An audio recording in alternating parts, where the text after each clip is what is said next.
But let's get into Saturday night's main event happening on Saturday night. And first of all, Michin and Chelsea Green, like we've kind of gone over this. I think this is Chelsea Green wins the title, and we will see where they go from there. So Chelsea, I don't know how I feel about winning this U.S. championship, because she's still very much a comedy wrestler. And do you really want to set the tone for your secondary title with the first champion being more of a comedy wrestler who sort of like just kind of backdoors their way into these wins?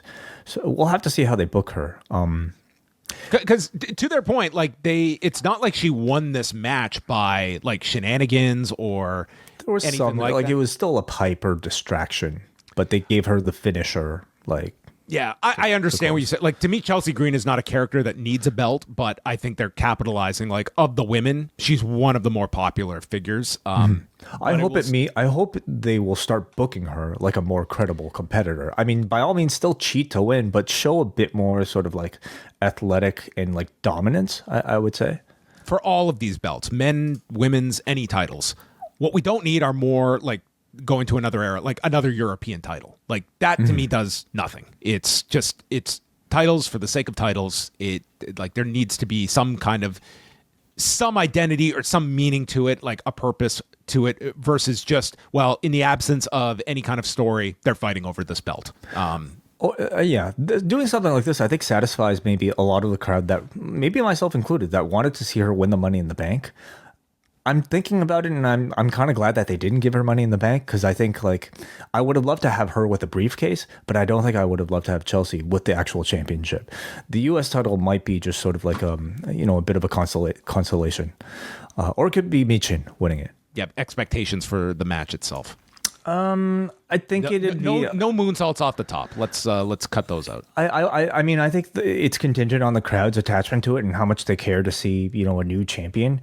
In terms of quality, I think we know the quality to expect from these two. We've seen enough of their work up until this point to know that it's like it'll likely be average. I'd be pleasantly surprised if I'm wrong. So let's see if they can maybe book a more climactic match for themselves and deliver above expectations.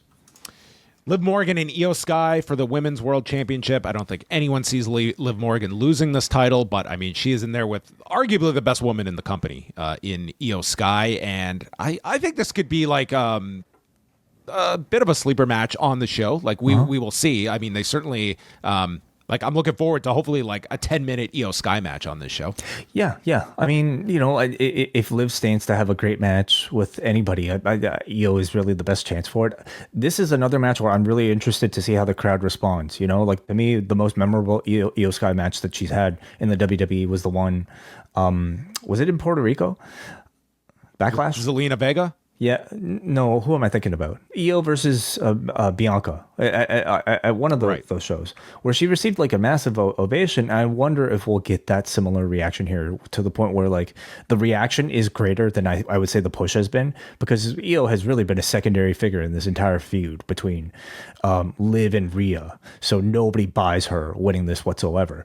But could the crowd like her so much that they push her to feel like she should be somebody that should actually win? That's what I'm most curious about, and I think also the success of the match will be contingent on that.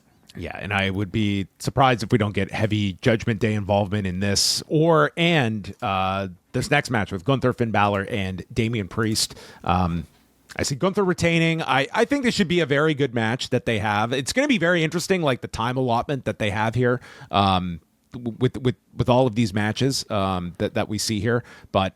Yeah, I see Priest and Balor spinning off from this, and Balor can easily eat the pin, I think, in this scenario. Or Priest, and that makes you, the Judgment Day is there, so like they can really get away with anything. If we're trying to get to Balor versus Priest after this, I almost feel like that is like something to be expected. Gunther pinning Priest again, but yeah, maybe they don't want to pin Priest twice. So, yeah. Hansi mentioned this, and it was my thinking when I was going through the show today with Sami Zayn and Drew McIntyre. I could definitely see this being more of an angle. I don't see them like doing the full match here. This could go on any week of Raw.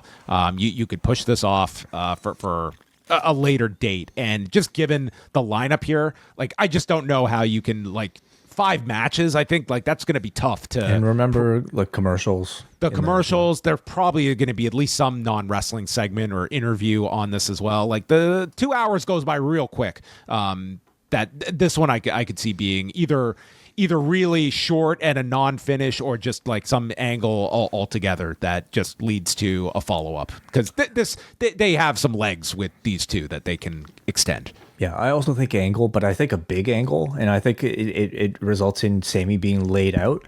So the focus of the feud is going to be Jay versus Drew McIntyre, who's now taken two of the closest people to him, and his brother, and also Sami Zayn. And then Cody Rhodes and Kevin Owens. That is the big match on this show that I think everyone is looking at as like your big bell-to-bell match in this one. I guess, Muggin could see a Kevin Owens win. I don't, but I also don't know if, like, this is one where is this one and done, or do you try and squeeze out another match between these two between now and the Rumble? I don't know how much more you could squeeze from this. I mean, how many matches have they had at this point? None. I mean, they had the one match in the summer, but like this character, this is like the first match of this like turn. I don't consider like this to be that fresh. Like, I feel like they've been in each other's orbit for a while now. I don't know if I'd care to see another one.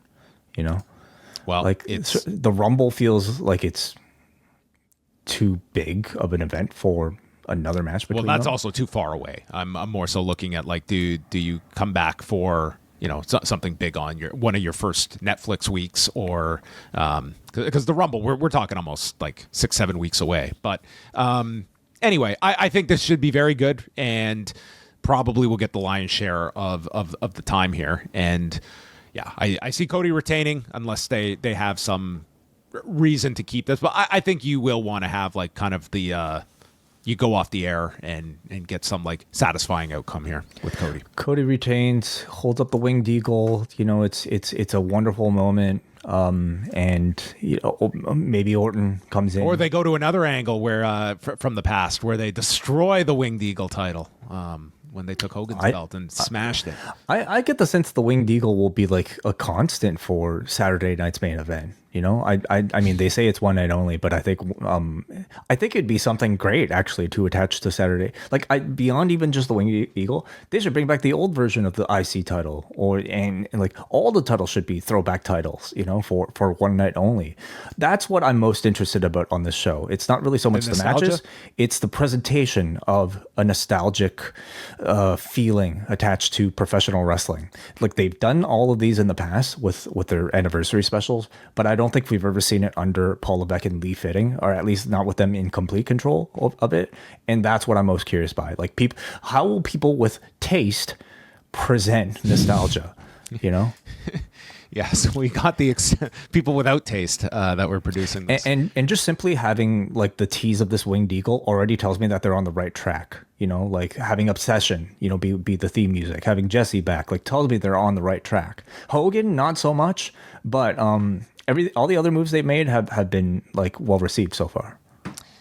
Yeah, and I mean, for the lead up to this, like, I don't underestimate, like, the amount of interest that Jesse Ventura brings to this show. Like, he is someone that I think is like, it's been enough time, like, it's 14 years since he did that one guest Raw spot, and he's a nostalgic figure. I've seen, like, conflicting things about, like, if he's calling all the matches, if it's in the, like, if it was me, I'm putting him there for one match and maybe one interview segment. I think it's less is more with Jesse. I don't need him for 2 hours. I don't think that's using him, especially when he's going to be on all of the Saturday night's main events. Like, he does not need to be doing the full broadcast. But I do think there is an appeal to him for people from a bygone era that, he is someone that everyone, they remember very fondly from. He's from a mainstream name.